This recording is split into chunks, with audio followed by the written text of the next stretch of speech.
La Lune est là depuis 4 milliards et demi d'années. Elle flotte à 384 000 km de la Terre, silencieuse, immuable, ancrée dans une danse gravitationnelle si stable qu'elle semble éternelle. Chaque nuit, elle éclaire les océans, tire les marées, stabilise l'axe de rotation de la planète bleue. Sans elle, la Terre ne serait pas la Terre. La vie telle que nous la connaissons n'existerait peut-être pas. Mais la Lune n'est pas éternelle. En l'an 2027, un équipage de la mission Artemis se pose dans le bassin du pôle sud lunaire, près du cratère Shackleton.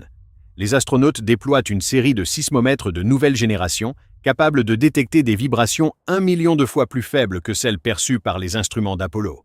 Pendant les premières heures, les données sont normales, le silence sismique habituel de la Lune. Puis, au bout de 36 heures, un signal apparaît. Faible, profond, continu. Un tremblement qui ne vient pas de la surface. Il vient du noyau. Le noyau lunaire est un objet mal compris. Petit, à peine 500 km de diamètre, partiellement fondu, riche en fer et en soufre. Pendant des milliards d'années, il s'est lentement refroidi, se solidifiant de l'intérieur vers l'extérieur. Ce refroidissement crée des contraintes mécaniques colossales dans le manteau qui l'entoure.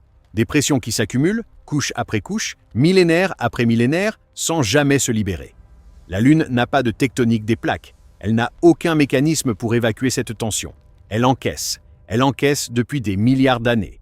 Et maintenant, elle cède. Les données sismiques révèlent une fracture profonde, une fissure qui s'étend du noyau externe jusqu'à la base de la croûte, sur plus de 800 km de longueur. Ce n'est pas un séisme lunaire ordinaire, c'est une rupture structurelle. Le manteau de la Lune, rigide et froid, se brise comme du verre sous une pression trop longtemps contenue. Les scientifiques sur Terre mettent 48 heures à comprendre ce que les données signifient. Quand ils comprennent, le silence dans les salles de contrôle est total. La fissure progresse. 3 jours après la détection initiale, une deuxième fracture apparaît, perpendiculaire à la première. Les modèles informatiques tournent à pleine capacité dans tous les centres de recherche du monde. Les résultats convergent vers une conclusion unique. Le processus est irréversible. Le refroidissement du noyau a franchi un seuil critique. La contraction interne génère désormais plus de contraintes que la structure ne peut en absorber. La Lune ne tremble pas, elle se déchire. Une semaine. La surface lunaire commence à montrer les premiers signes visibles. Des crevasses apparaissent dans les plaines de basalte de la mer de la Tranquillité. Des lignes sombres, rectilignes, qui s'étendent sur des dizaines de kilomètres. Les télescopes terrestres les captent. Les images font le tour du monde en quelques minutes. Pour la première fois dans l'histoire de l'humanité, on peut voir à l'œil nu que quelque chose ne va pas. La surface familière de la Lune est striée de cicatrices noires. Les astronautes d'Artemis sont évacués en urgence. Leur module de remontée quitte le sol lunaire, alors que le sol, sous eux, se fend d'une fissure large de 20 mètres. Depuis l'orbite, ils voient ce qu'aucun humain n'a jamais vu, la Lune qui craque. 2 semaines. Les effets gravitationnels commencent à se faire sentir sur Terre. La Lune, en se fracturant, redistribue sa masse de manière asymétrique. Les marées deviennent irrégulières. Des ports qui connaissaient des variations d'1 mètre enregistrent soudain des oscillations de 3 mètres, puis 5. Les côtes basses du Bangladesh, des Pays-Bas, de la Floride, subissent des inondations anormales. Les océanographes comprennent avant le grand public. Le métronome gravitationnel de la Terre est en train de se dérégler. 1 mois. La fracture principale a traversé la Lune de part en part. Vue depuis la Terre, une ligne sombre divise le disque lunaire en 2 hémisphères inégaux. La lumière du Soleil s'infiltre dans la fissure et illumine les profondeurs du manteau exposé. Une lueur rougeâtre, à peine perceptible, comme une braise dans l'obscurité. Les marées terrestres sont désormais chaotiques. Des vagues de 8 mètres frappent des côtes habituellement calmes. Des millions de personnes évacuent les zones littorales. L'infrastructure portuaire mondiale est paralysée. 6 semaines. Les premiers fragments se détachent.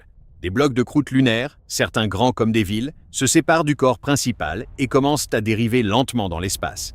Ils restent pour l'instant en orbite autour du centre de masse lunaire, formant un halo de débris qui transforme la Lune en un objet méconnaissable. Non plus un disque lisse, mais un amas fracturé entouré d'une couronne de poussière. La nuit terrestre change. La lumière lunaire, autrefois uniforme et argentée, devient diffuse, irrégulière, parsemée de zones d'ombre. Les animaux nocturnes, guidés depuis des millions d'années par le cycle lunaire, perdent leurs repères.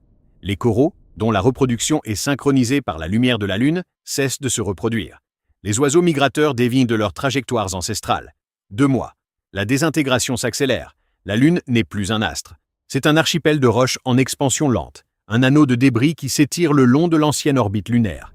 Les effets gravitationnels sur Terre deviennent sévères. Sans la masse concentrée de la Lune pour stabiliser son axe de rotation, la Terre commence à osciller. L'obliquité axiale, normalement maintenue à 23,5 degrés par l'influence lunaire, commence à dériver. Les premiers modèles climatiques intégrant cette dérive prédisent des variations de plusieurs degrés en quelques décennies. Les saisons, telles que l'humanité les connaît, sont condamnées. Les fragments lunaires les plus proches de la Terre commencent à être capturés par la gravité terrestre. Les premiers sont petits, des cailloux, des grains de poussière qui se consument dans l'atmosphère en traînées lumineuses. Le ciel nocturne s'emplit d'étoiles filantes permanentes. Un spectacle magnifique. Le dernier cadeau de la Lune. 3 mois. Les fragments deviennent plus gros. Des blocs de plusieurs mètres de diamètre pénètrent l'atmosphère. La plupart se désintègrent, mais leurs explosions dans la haute atmosphère génèrent des ondes de choc audibles au sol. Des grondements constants, jour et nuit, comme un orage permanent qui ne s'arrête jamais. Les premiers impacts au sol surviennent dans l'océan Pacifique. Des colonnes d'eau qui s'élèvent à des kilomètres de hauteur, générant des vagues qui balayent les côtes sur des centaines de kilomètres. 4 mois. Un fragment de 200 mètres de diamètre frappe l'Atlantique Nord. L'impact libère une énergie équivalente à plusieurs centaines de mégatonnes. Le tsunami qui en résulte atteint 15 mètres de hauteur quand il frappe les côtes européennes. Lisbonne, Londres, New York, les villes côtières de l'Atlantique sont dévastées. Ce n'est pas un événement isolé. C'est le début d'un bombardement. 6 mois. La Terre est sous un feu constant.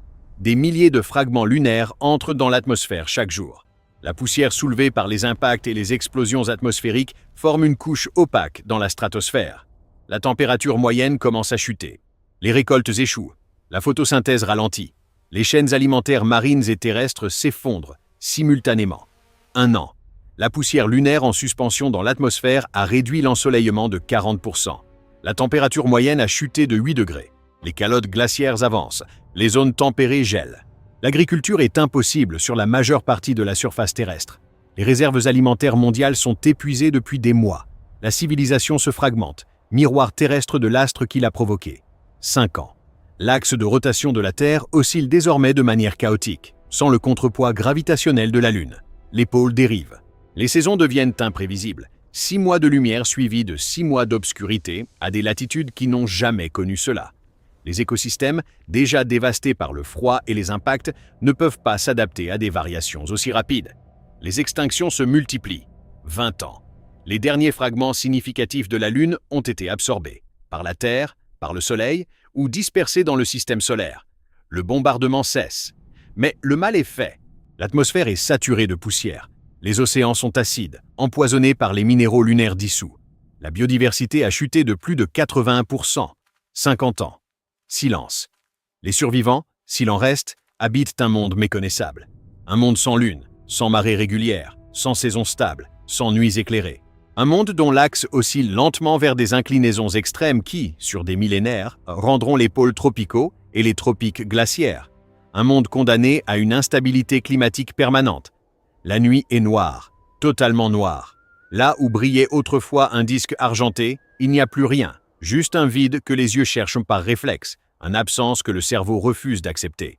4,5 milliards d'années de compagnonnage cosmique, effacées en quelques mois. Quelque part dans la ceinture de Kuiper, un fragment de croûte lunaire dérive en silence. Sur sa surface grise, les empreintes de pas des astronautes d'Artemis sont encore intactes. Des traces dans la poussière, voyageant seuls à travers l'espace, derniers témoins d'un monde qui avait appris à marcher sur son propre satellite avant de le regarder mourir.